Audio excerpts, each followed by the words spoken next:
right, this is SFBarkast. I am Jeff Cleary. I am Andrew Lauder. Andrew, where are we today? We're at UrbanPutt.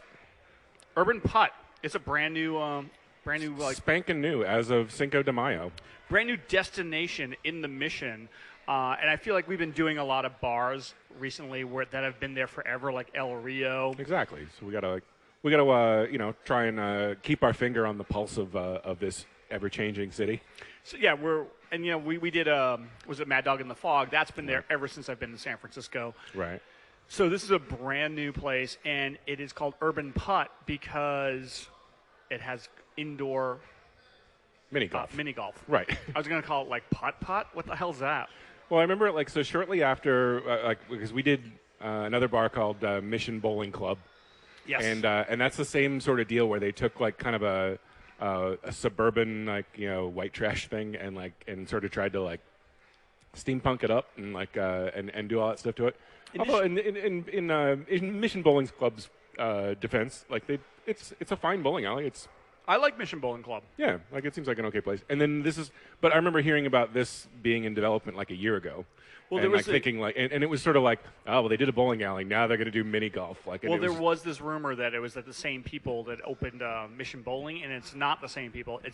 I heard it's the same designer, the interior designer that did it. Which you can sort of see. Walking around UrbanPutt today, it looks really nice. So I don't know who that guy is or girl is, but well, they basically, and I wasn't expecting this when I first heard that they were doing this. I assumed that they would just get a warehouse somewhere, or some big auto body shop or something like that, where you have this huge building that you can do whatever you want with. And they bought an entire Victorian apartment building, and basically just demoed the inside of that.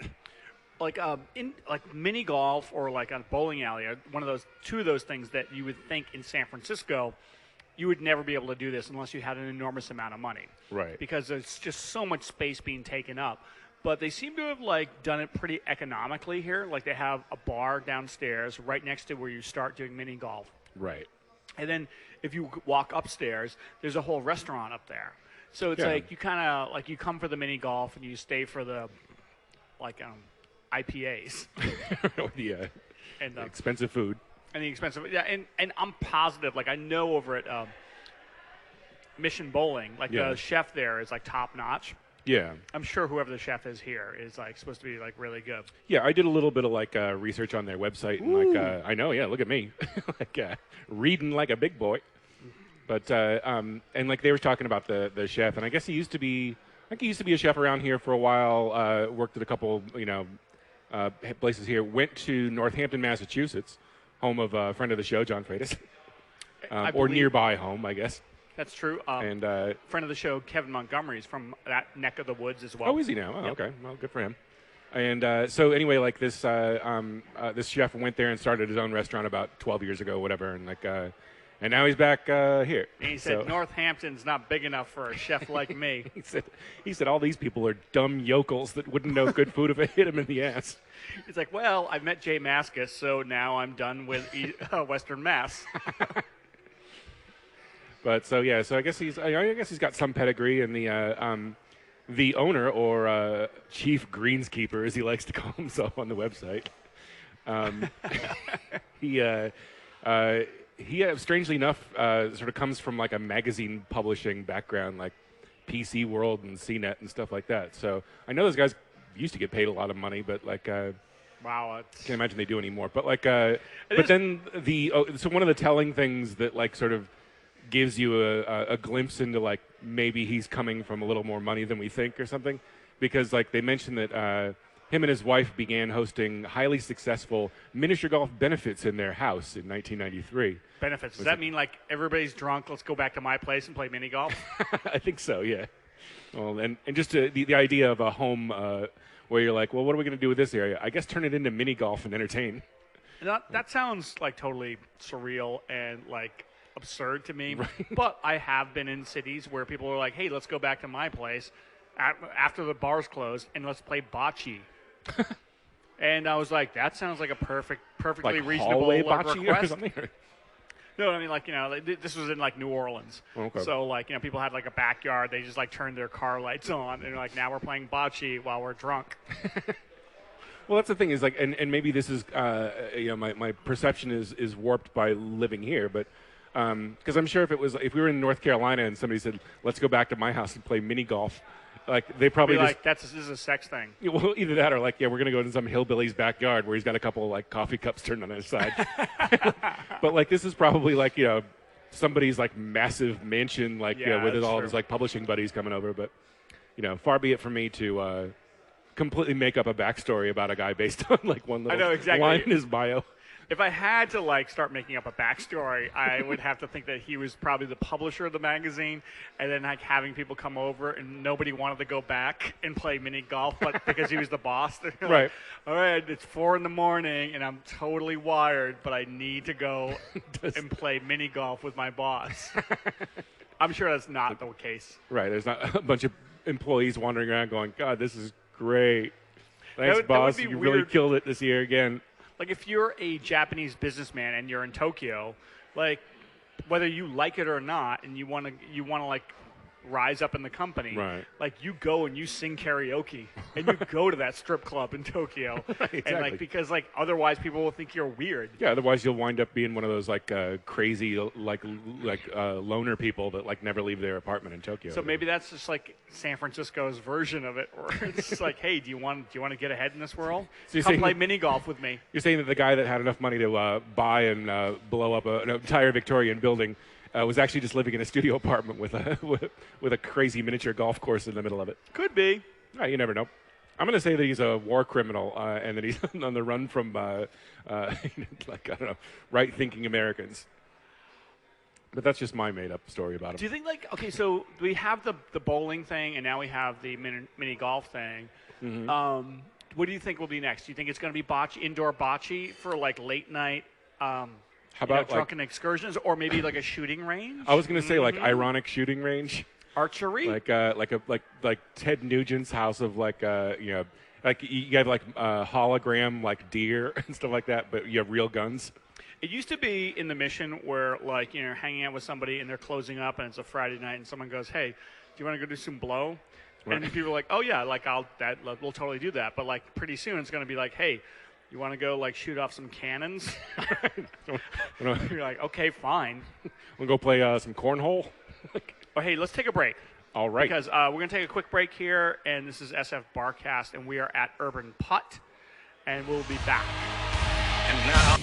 All right, and we are back at UrbanPutt on, where exactly is this? 22nd and South Van Ness. 22nd South Van Ness, on the corner. Yeah.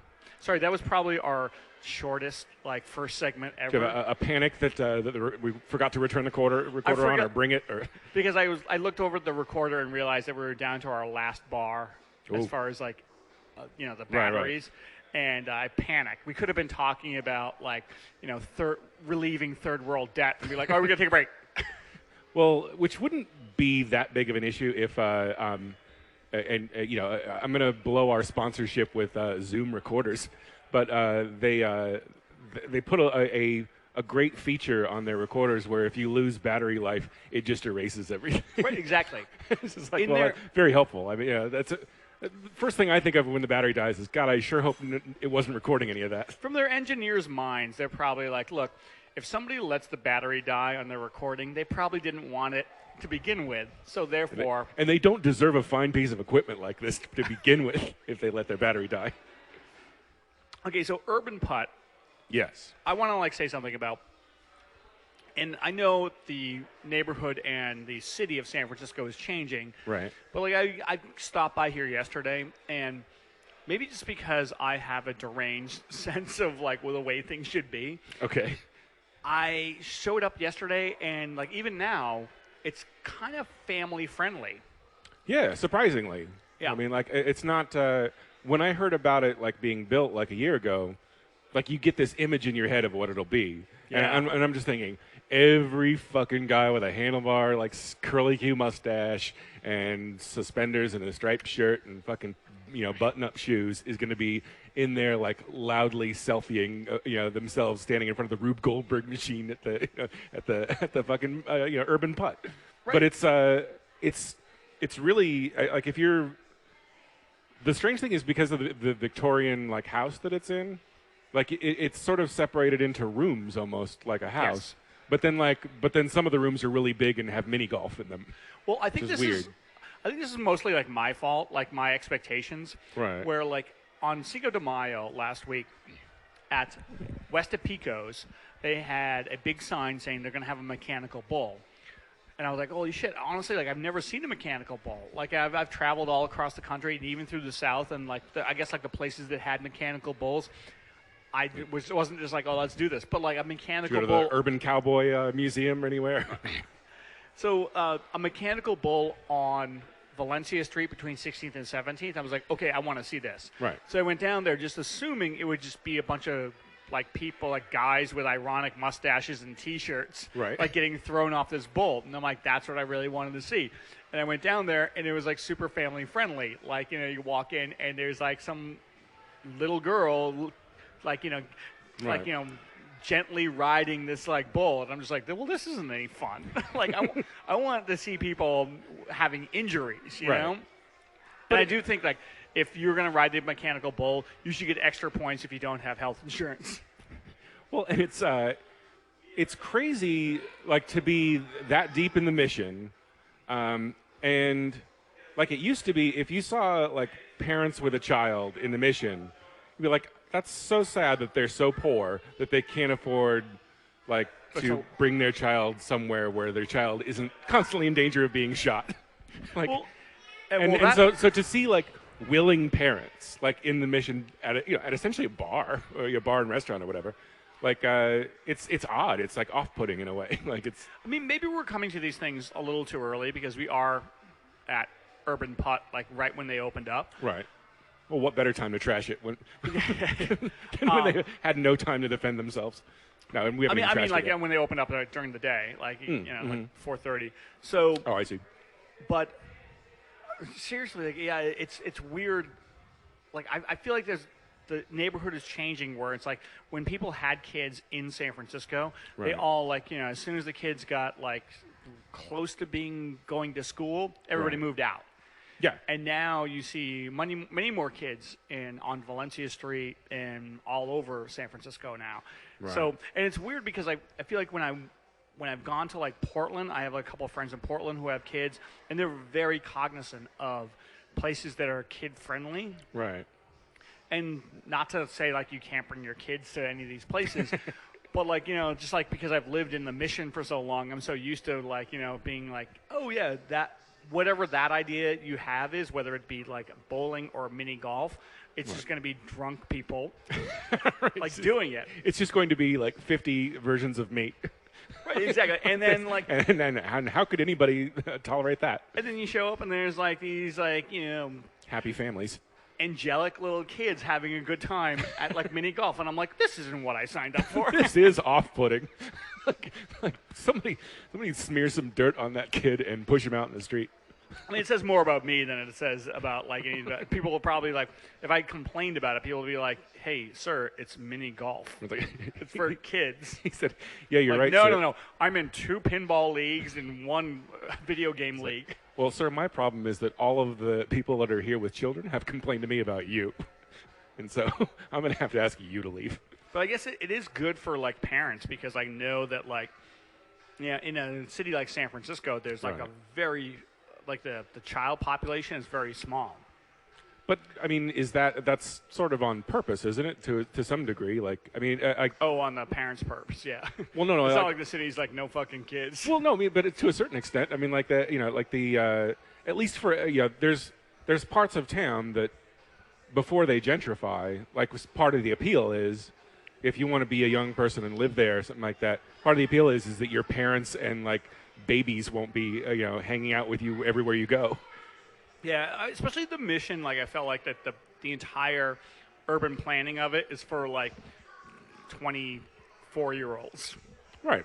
Like people who are like don't have kids yet. Right. And are like moving to the city to like make all their mistakes before they like settle down. Well, it's like the Mission, especially. It's almost like it's like a college town, but with no college, like where it's just like sort of college dropout town. Or even more so, the Marina. And like there are all different parts of the city where it's like, yeah, it seems like it's just for like 20 somethings. Yeah, I mean it's just it's weird ethnic street food and bars, and like that's all the businesses. So like it's weird in that there have to be like all of these pioneers that like in the last 10 years have dragged their kids moving into the mission, to a mission that is terrible. And like, or not terrible, but I mean like it's bad for children, I would say. And like, but by their sheer will and numbers and money, they've managed to turn it into like friendly for them. So what I will say about UrbanPutt is that it actually is probably what everybody, when you hear that there's a mini golf place in the Mission, right. It's probably exactly what you think it is and not what I thought it would be. Like I was thinking of like, basically a smoky room where people if you go to like a pool hall. Like a combination mini golf and cockfight. Exactly. Just like screaming Mexicans in one corner. Well, that's the next thing. Like, oh yeah, because that would be like retro Mexican too. Like it'd be like, hey, remember when the Mission used to be for Mexicans? Well, here's our artisan cockfighting ring. Well, remember, like you and I used to go to pool halls in New York City. And, you could always tell, someone's kind of cool when they bring their own pool stick. Yeah, yeah. I just assumed, it'd be like, this would be like a late-night destination where you bring your own putter. You just, put it together. You're just like, yeah. This looks like a job for the old Billy Baroo. Let's make it $200 each hole. All right, let's take a break. All right, cool. We'll take a break. We'll try to find some nice things to say about. I'm not saying anything bad about this place. Yeah, exactly. I'm just saying that I'm basically tipping my hand that I'm like a complete degenerate. It's like, I mean, I did joke that the owner was a war criminal, but we'll see if we can get past that. I'm pretty sure that was absurdist comedy. That's not going to hold up in court. We'll check with our lawyers. We will. All right, this is SFBarkast, and we are at UrbanPutt. All right, and we are back at UrbanPutt. UrbanPutt. In the hole. I just had another moment where I realized that I'm the one that's in the wrong about complaining that this place isn't seedy enough. Right. Where it's I was going to go to the bar to get us drinks, and right. You said I was looking at what they have here, and they have Miller High Life. Right. And you and I started reciting back and forth, do the right thing, right. Quotes. And I'm halfway to the bar, and I turn around and scream, "Sweet Dick Willie!" as all the babies in the room eye you up. And it's a character in a great classic film called "Do the Right Thing." Indeed. And consult your local library. But yeah, I'm painfully painfully realizing that. This is my fault, thinking that I kind of wish it would be like a Color of Money mini golf course, not like a... Well, but I mean, I think that you're in the right because... No, I'm not. You were here first. No, but I think that, there are expectations that, that you have...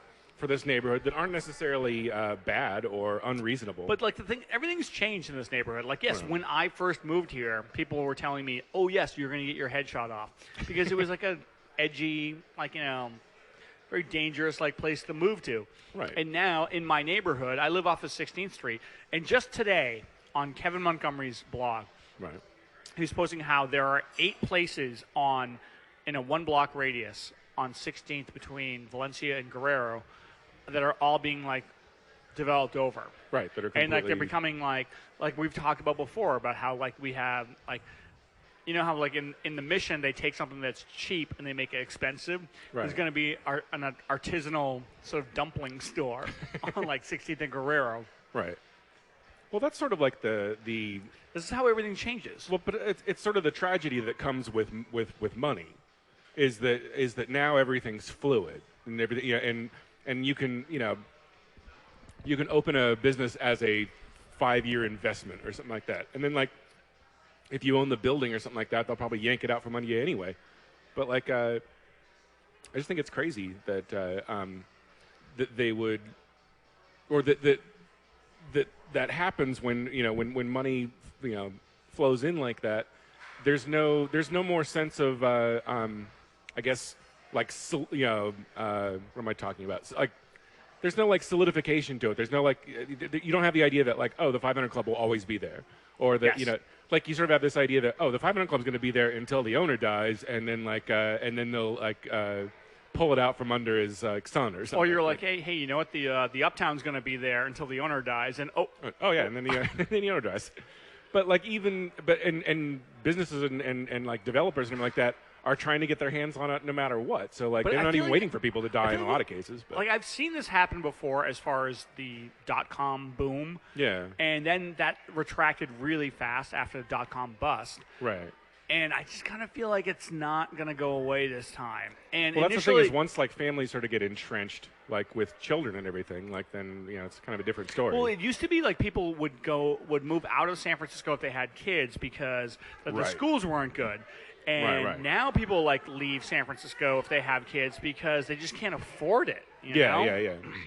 No, that's true. And like, but it's it is kind of weird that, and there is actually sort of a trend of like people, like the suburbs and like the city centers sort of switching places, where like people that like don't have money move out of the city, and everyone that does have money it moves is into kind of it. like reverse white flight. It's Yeah. like it was in the 50s. It was called white flight, where a lot of like white Americans flocked to the suburbs because there was this impression that like the cities were like tough Right. and mean, Yeah. and also cool. Right. So everybody like moved to like all these like suburban like cities because you could get like a bigger house as well. Well, yeah, exactly. Yeah. And, But like, now I kind of feel like in the last like 15, 20 years, every desirable city has been sort of like developed over. yeah. Well, and It's like, yeah, people in Detroit are still waiting for their renaissance. right. But, Boston, New York, all of Manhattan Island, like Right. that's complete. It's basically a playground for the rich. Yeah, it's like a shopping mall. Yeah, and like when you and I were going to school there, like we remember Alphabet City as being like this very treacherous place. A good place to go to watch people smoke crack. Yeah, if you like, you know how people are like bird watchers. Right. Like if you're somebody who likes to watch someone like shoot up heroin, Right. that would be the place to go. If you ever have had to shoot a movie on a rooftop in Alphabet City in the late '80s, you would know that within eyesight is probably, I would say, 6 or 7 people smoking crack and a couple shooting up. And now you hear stories about Alphabet City, and it's like supposedly that is like condo Oh, I'm ground sure. zero. Yeah, like it's fucking crazy. Complete horseshit. It's like, Well, one of the getting back to the bar and like the way it came about and came to be and everything like that. And so we're sitting here sort of guessing that like, okay, like this guy was like a magazine publisher and he had a house big enough to like play mini golf in for like 20 years. So he must have been doing fairly well.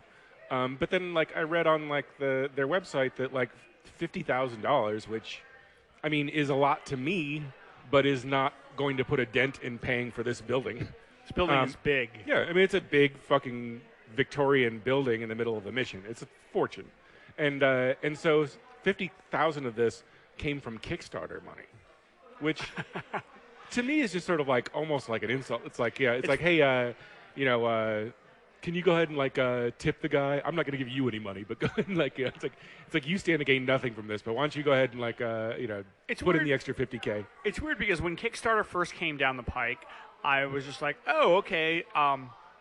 This is a good way of people who are yeah. like fans of a very specific thing wanting to Right. see it happen. Like you Yeah. don't have to worry about. Like you don't have to like try to court some sponsorship or something like that. Yeah, Who it's doesn't almost really like give a shit about you? Yeah, like a really simplified target-specific PBS or something like that, where it's like Right. you find the people that want to see what you're doing and they fund it, which is fine.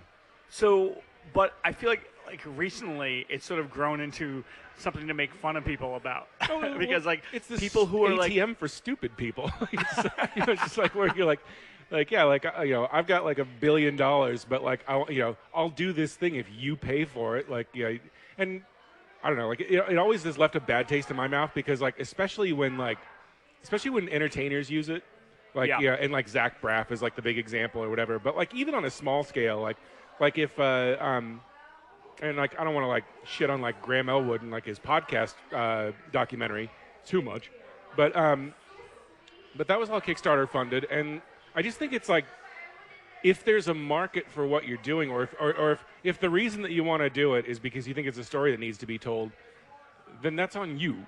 Like and any other reason for it, you're just sort of like you're milking the people that like support you the most. You're kind of screwing them. Like the people that actually like you are getting the raw end of the deal. Yeah, but I can see like it kind of sucks. I can see Graham Elwood and Chris Mancini's there. They do comedy film nerds. Right. I have a big bone to pick with their show last week, by the way. I have a bone to pick with them as well, but whatever. But they but basically, go ahead. If they're fans, if they're basically saying like our fans would like to have more content from us, right. And some fans are not like comfortable being like whatever, like monthly content supporters or like whatever buying into whatever hustle Jimmy Dore's got going. Whatever dumbass idea that like people have, like, oh yeah, all it takes is like $5 a month, you know, right. You know, but like then you have this recurring, like a charge on your account. Yeah. So if they were like, hey, like if they have come up with a good idea and their fans are like, I would like to see that idea. Right. Then why not put it out to their fans? Because honestly, their fans are the only ones who are going to go see it. Well, yeah, that's the weird thing. But I honestly, I do feel like there's another side. I mean, there's another side of it where it's just like, yeah, well, if Zach what was his name? Braff? Yeah, Zach Braff. Yeah. Zach Braff's like movies were better. He wouldn't have to like basically stand outside and like hold a cup out to his fans. But that's the crazy thing about that is that we know. I mean, like Zach Braff can't hide from the fact that like he was on a successful television show for 10 years that got syndicated. So there's no way he's not worth millions of dollars. That's unless true. He like blows coke like no one's business. Like there's no way that like he could go through that much money in that period of time. So like. And that's like the biggest crime, I think, is when people that don't need money are like milking fans for money because they can. That's true. Like there's no reason to do it other than the fact that they know they can get it. And it's like you said, like you don't know. Maybe they do need money, but that would be even sadder. Well, yeah, and like because you're like, well, and tell people that then, like don't like put it in this guise of like. You get to like have a walk-on part in like my movie, like if you give me $10,000, it's like I can make my own movie for $10,000 and walk all over it. Like, why do I need you? Hey, do you know like I was like asking a friend of mine yesterday what this space UrbanPutt used to be. Oh, but it wasn't just like an apartment or something, or like it was an actual business. See now, like because we're like recording this now, I'm kind of like I probably should have done a little research. But you know what? I was here with a friend who's lived in the Mission right around the corner. Headquarters of the American Nazi Party, as we all know it. I think it used to be a funeral home.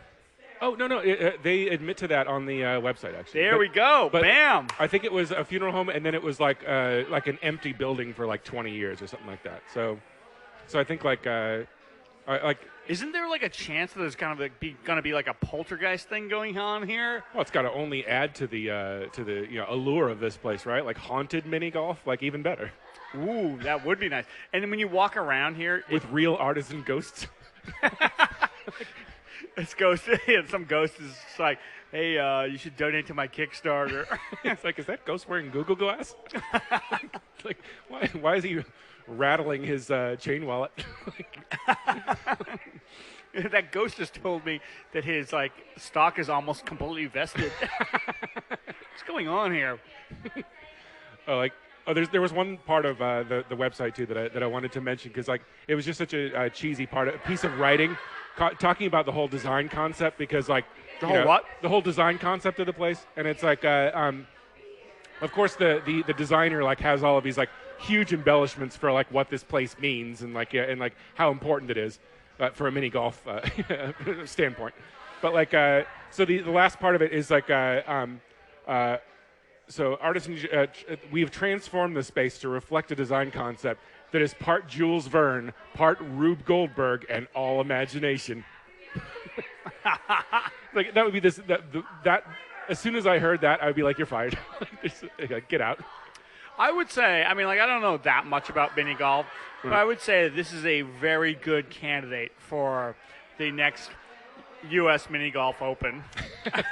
I thought you were going to say like the most pretentious mini golf course award, because it would have to be, right? I mean, I think there's like a, isn't there like a recreation of like the Transamerica Pyramid and like a? There is. I think so, and like there's, I think there's a earthquake themed hole. Uh huh. There's a, I don't know, like a. Actually, like the interior, like I said, assassination of Harvey Milk themed hole.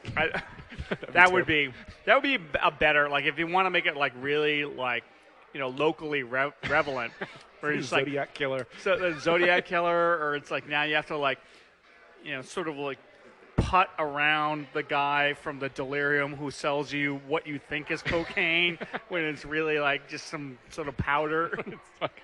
Gets your ball over the bloated corpse of Jerry Garcia. Fantastic. We've already begun opening the place right next door that's going to like take all their money. Like, we'll be like the mini golf competitors across the street. Well, that's the thing. Like, how come there isn't like one station of the mini golf where it's just like Dolores Park, where it's like, don't hit the bathing gay men in their Speedos. Well, that's what they should have done. Is like instead of putting a restaurant in the second floor, they should have put like the adult mini golf on the top floor, and it can be like one hole sponsored by like the O'Farrell brothers.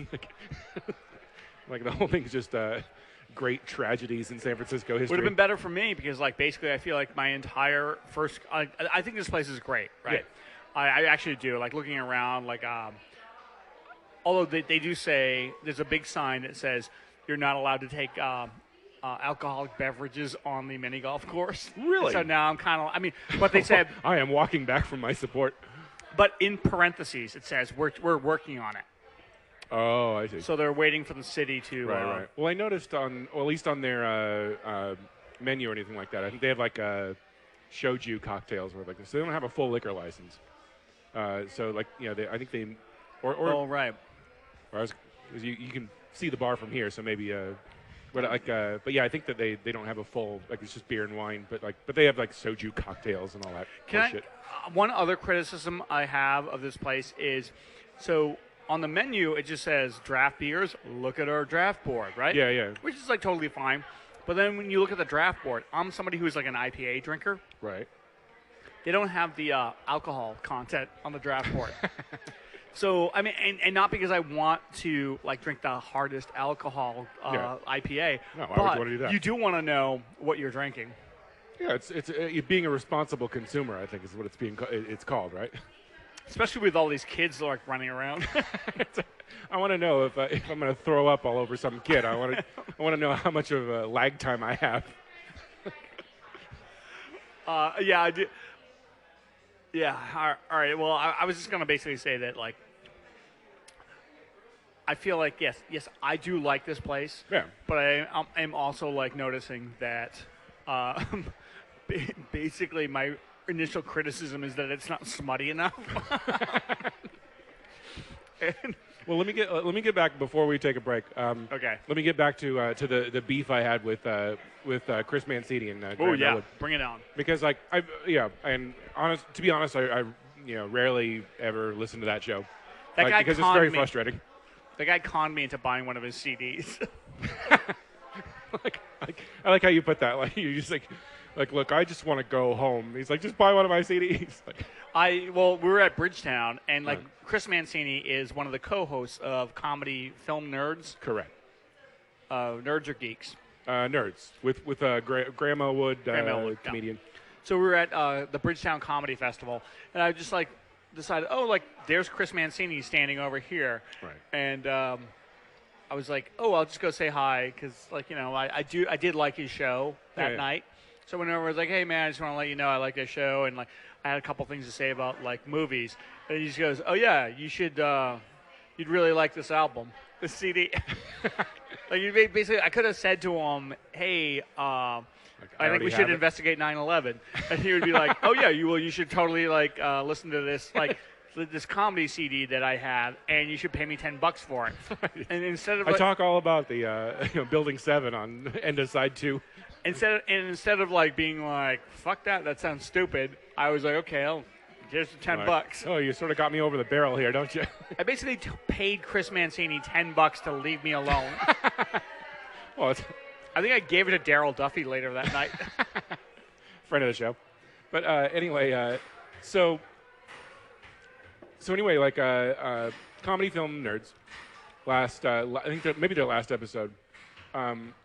They brought in this guy Zane Lamprey, I think is it Zane Lamprey. Zane. But like he hosted this show called Three Sheets, like on like. Oh, I know that guy. Yeah. Like so, he's kind of a frat guy, kind of annoying. But yeah, like, but is he an English guy?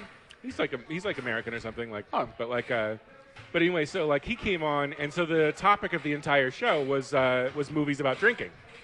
And Movies about drinking? Yeah, and so I was like, oh, okay, this might be good. And of course, like all the movies were like really pedestrian and like just like Animal House and like and stuff like that. But then like they get to Strange Brew, right? And like they almost like tack this on at the end, like, oh, I guess we got to mention Strange Brew. And like all of them, like Chris Mancini especially, were like. I don't want to do an impression of him, like, oh, anyway, but like, but like, so he says, well, anyway, like maybe you should buy my album or like whatever. But so he starts talking about how like that movie had no idea what it wanted to be. Like it was creepy 1 minute, and then they were talking about like Elsinore the next minute, and then it was supposed to be funny and everything like that, and like. No one got that it was like based on Hamlet, and yeah. and that Max von Sydow's casting was completely on point because they're like, what was Max Sydow doing in that movie? That's stupid.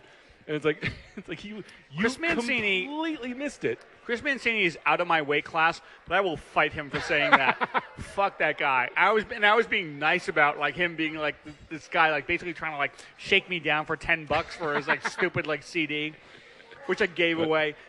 If you don't like if you can't appreciate Strange Brew, especially in the context of like a drinking movie conversation, oh God. It's like, oh yeah, Barfly. Well, I don't know if it was really about drinking. But yeah, so that was the main problem I have, and that, and like I say, all the other movies they talked about were like. What would come to the top of your head like in 5 minutes? Like leaving Las Vegas. Yeah, well, no, I don't think they even mentioned that. Like they didn't. I mean, they didn't mention any deep movies. It was all kind of the name of their podcast is Comedy Film Nerds, right? And they're not film nerds. It should be like comedy film acquaintances.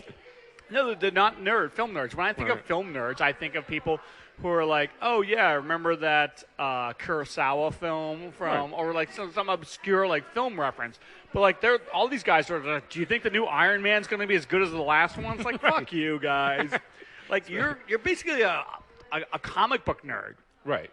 Well, and yeah, it's like one of those examples where and this is only sort of happened in the last 5 years where like it carries like cachet and credibility to like to call yourself a nerd.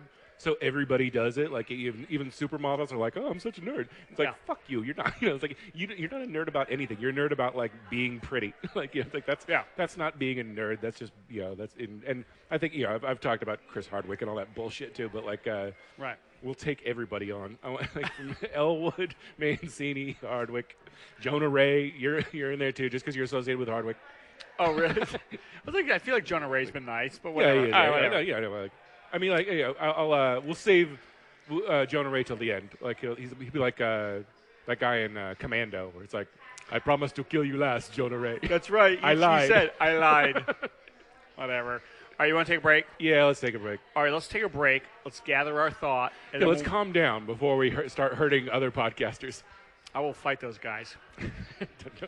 What is Graham Elwood's like big like joke, like foot hand fist? Palm strike. Yeah. Palm strike. Yeah. Oh, fucking palm strike is his Adam's apple. Palm strike D's nuts.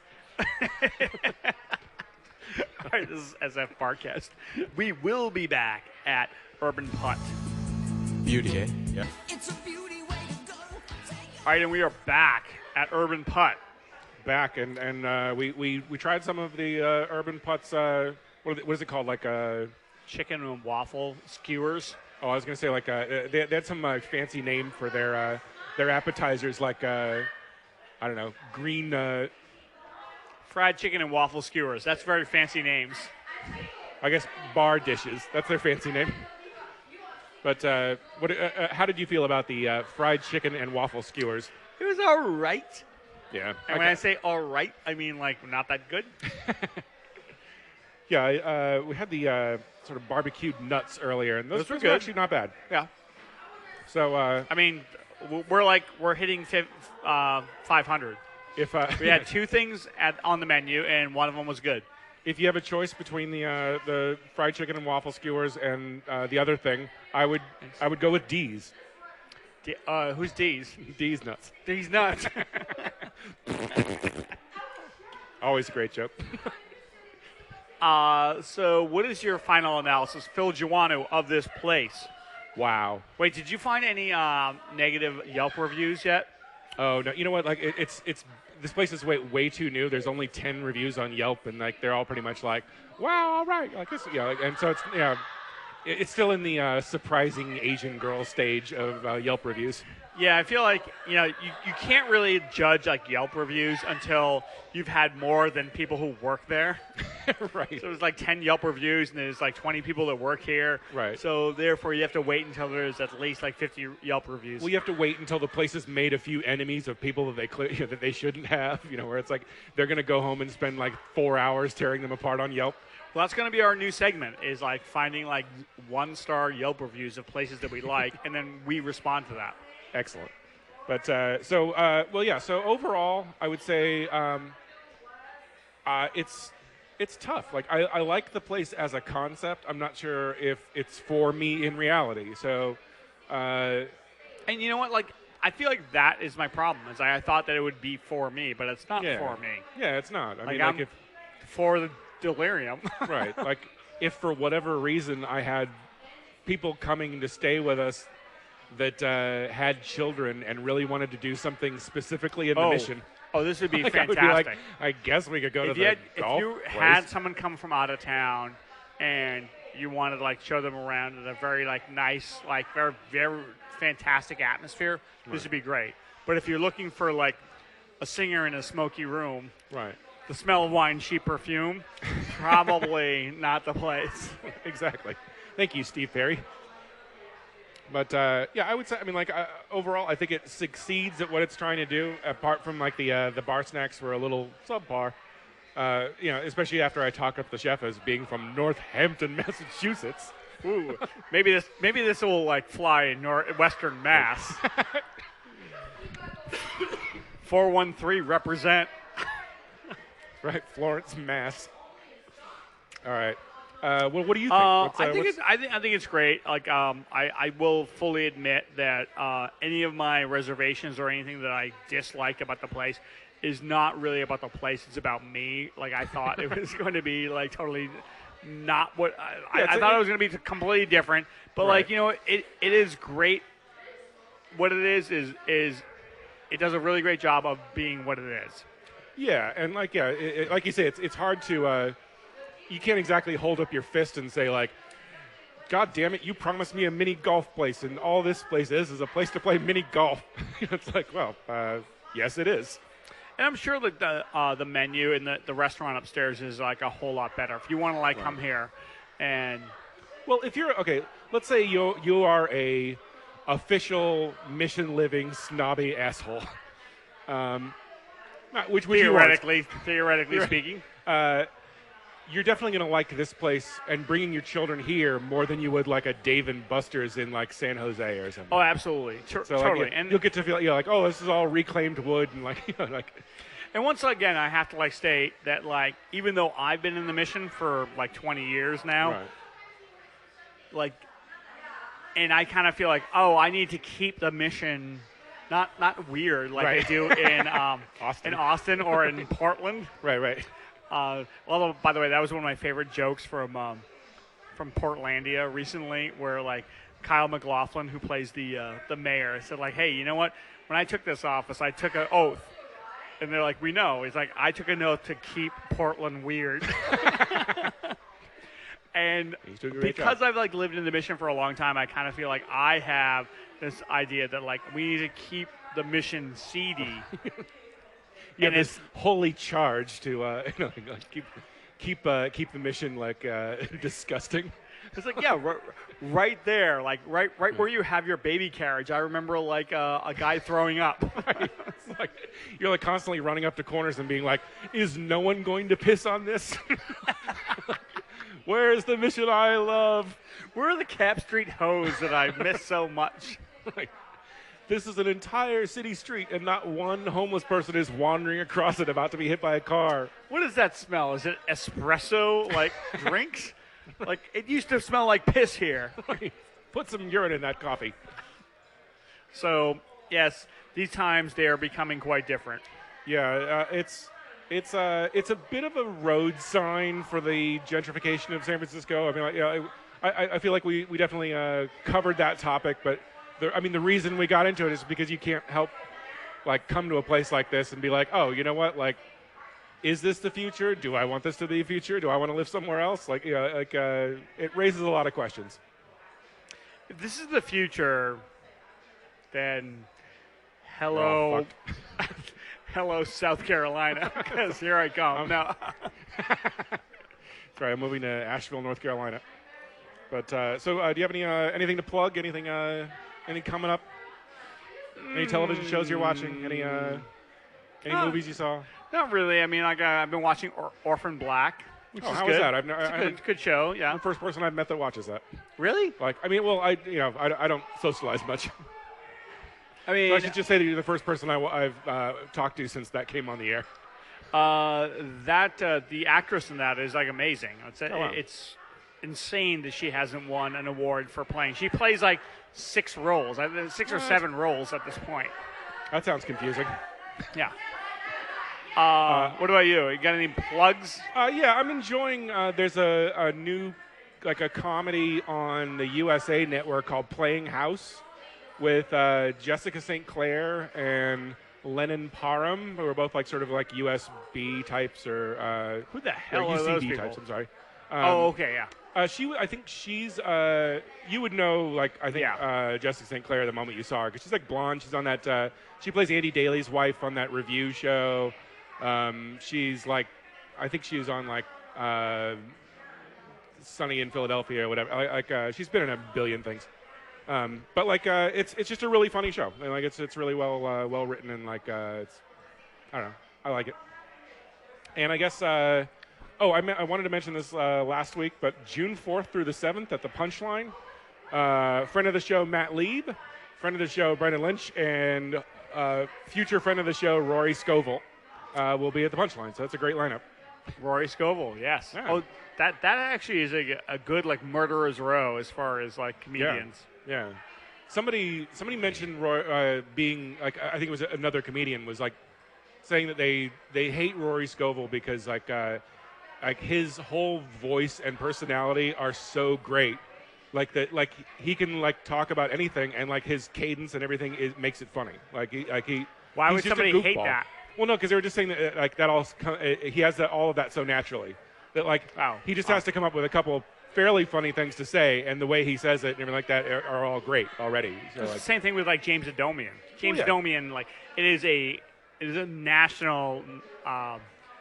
Like shame, it's a national shame right now that he is not on Saturday Night Live. Oh yeah. As soon as like, I feel like the only reason why they haven't put James Adomian on Saturday Night Live is because he will like lay waste to the entire cast. Like everybody in the cast will be like, oh shit, now we all have to carry James Adomian's like luggage. Right.